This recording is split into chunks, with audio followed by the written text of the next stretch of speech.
Going to college, getting an education remains a prospect for many Americans. There are still some things where a degree is required. While most students would apply with the presumption that grades and merit would take heavy emphasis, it's DEI practices that took the forefront in recent years, sadly. Well, President Trump aimed to address this unfair practice and signed a presidential memorandum back on August the 7th that would require federally funded institutions to provide admissions data to ensure that those schools are considering applicants based on merit, meritocracy, not the color of their skin or anything else. Here to discuss is campus reform correspondent Emily Sturge. Emily, so nice to see you again. Why would we ever consider other factors except do you have the grades? I mean, you can get some bonus points for being from a certain part of the state or maybe even a zip code, but based solely on skin color or gender, that's not how America's supposed to work, from what I recall. Your thoughts?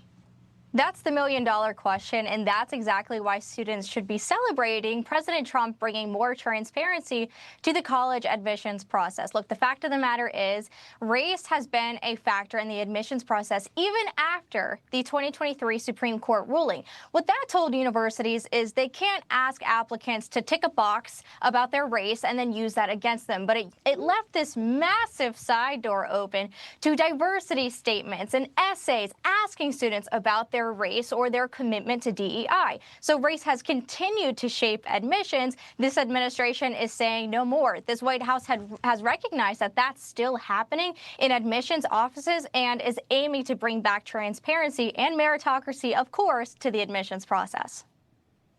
Yeah, so look, the problem for colleges and universities now is kind of, you've got that going on, but they're also losing enrollment already, because people are seeing a devaluation of the degree. They're not getting the jobs they thought they were going to get 10 or 15 or 20 years ago.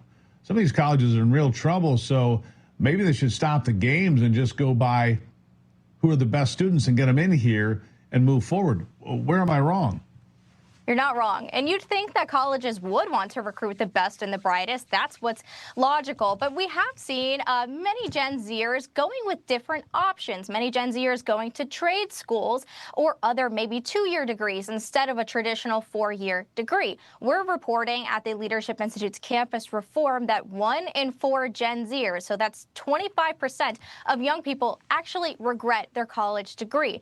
And I point to another statistic. 72% of Gen Zers say that their college degree didn't prepare them for their career. So what's the point anymore? Well, I still think that there's a point. I think that there's a massive benefit to getting a degree, but universities need to follow line. They need to be following the law. They need to be admitting students based on their merits, their talents, their skills, their qualifications, instead of their skin color. And of course, this White House is aiming to bring that back to reality. Well, you may have heard me say this before, Emily, but I'll say it again. I believe that these institutions of higher learning should be the co-signers on that loan. If a student gets a loan and they're $100,000 in debt and 5 years later still don't have a job that can pay off that debt and pay off that loan, well, then they're sold a bill of goods, and that university with their multi-billion-dollar endowment, many of them, should back up that degree with money and a guarantee. What do you think of that?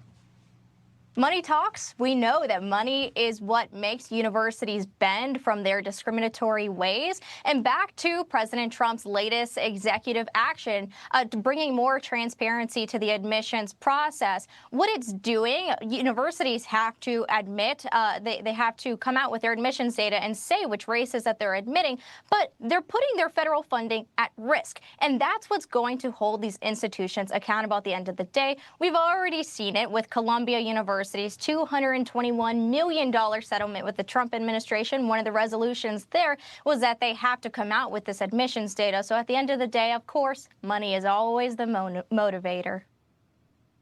Yeah, there you have it. Emily Sturge, always a good conversation. Thank you for being here. Greatly appreciate it. Thanks so much for having me. As always, is the continued divide between Donald Trump and the Federal Reserve putting us behind the curve again? Maybe. Can the Fed take the right action at the right time, or are we going to be looking at a potential economic slowdown? And what does this mean for your savings? Consider diversifying with gold through Birch Gold Group. For decades, gold has been viewed as a safe haven in times of economic stagnation, global uncertainty, and high inflation. And Birch Gold makes it incredibly easy for you to diversify some of your savings into gold. If you have an IRA or old 401k, you can convert that into a tax-sheltered IRA in physical gold, or just buy some gold. Keep it in your safe. It's a good place for it. It's why you got the safe, right? First, get educated. Birch Gold will send you a free information kit on gold. Just text America to the number 989898. Again, text America to 989898. Consider diversifying a portion of your savings into gold. That way, if the Fed can't stay ahead of the curve for the country, at least you can stay ahead of the curve for yourself. That's kind of important now, isn't it? Coming up after the break, I'll discuss the Democrats and their tendency to file unsuccessful lawsuits against President Trump. They just keep swinging and missing. More on that coming up.